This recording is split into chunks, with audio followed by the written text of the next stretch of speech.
বিসমিল্লাহির রহমানির রহিম। প্রিয় দর্শক, আজকে আমরা চলে এসেছি গফরগাঁওয়ের অতি পরিচিত গফরগাঁও শিলা নদী ব্রিজে।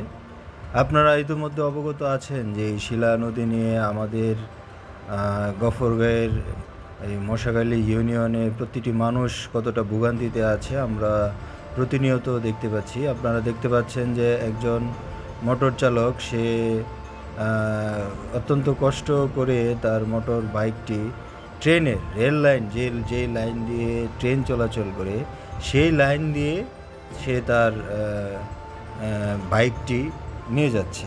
কত কষ্ট করে সে পারাপার হচ্ছে আপনারা দেখতে পাচ্ছেন।